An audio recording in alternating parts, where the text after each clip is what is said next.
Welcome to A1 TV Telugu news. నేను భవానీ. ఇక్కడ details చూసుకున్నట్లయితే ప్రకాశం జిల్లా లింగసముద్రంలోని టీడీపీ పార్టీ వ్యవస్థాపకుడు ఎన్టీఆర్ కస్య విగ్రహ నిర్మాణానికి కందుకూరు ఎమ్మెల్యే నాగేశ్వరరావు శంకుస్థాపన చేశారు. ఈ సందర్భంగా ఎన్టీఆర్ తెలుగు జాతి గర్వకారణమని, ఆయన ఆశయాలను సీఎం చంద్రబాబు కొనసాగిస్తున్నారని ఎమ్మెల్యే అన్నారు. విగ్రహ నిర్మాణానికి 1,116 రూపాయలు విరాళంగా అందజేసిన ఆయన త్వరలో నిర్మాణాన్ని పూర్తి చేసి ఆవిష్కరిస్తామని తెలిపారు. ఈ కార్యక్రమంలోని టీడీపీ నాయకులు, ప్రజాప్రతినిధులు, కార్యకర్తలు పాల్గొన్నారు. మహనీయుని విగ్రహానికి భూమి పూజ చేయడం ఈరోజు చేశాం. దీని అంతటికి కూడా ఎక్కడా కూడా అన్ని గ్రామాల నాయకులు, ఎన్టీఆర్ అభిమానులు దాంట్లో ఆ కార్యక్రమంలో పాల్గొని ఎవరికి చదువుతున్న వాళ్ళంగా వాళ్ళు చందాలు ఇచ్చి ఆ మహనీయుడి విగ్రహాన్ని ఏర్పాటు చేస్తున్నామంటే ఆ మహనీయుడు తెలుగువారి గుండెల్లో మనం ఈ మధ్య ఆయన జయంతి కార్యక్రమాలు, అన్నడి జయంతి కార్యక్రమాలు కూడా చేశాం.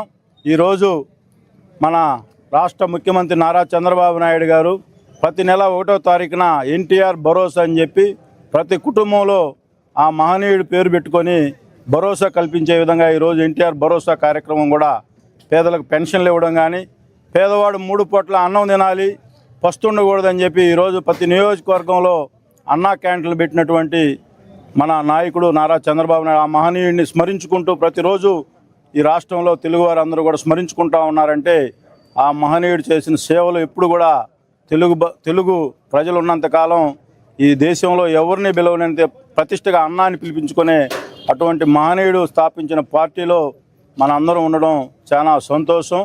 ఈరోజు ఈ కార్యక్రమాన్ని, ఇంత మంచి కార్యక్రమాన్ని మండల ప్రజలందరూ కూడా, మండల తెలుగుదేశం పార్టీ నాయకులందరూ ముందుకు వచ్చి ఈ కార్యక్రమంలో పాల్గొన్నందుకు వాళ్ళందరికీ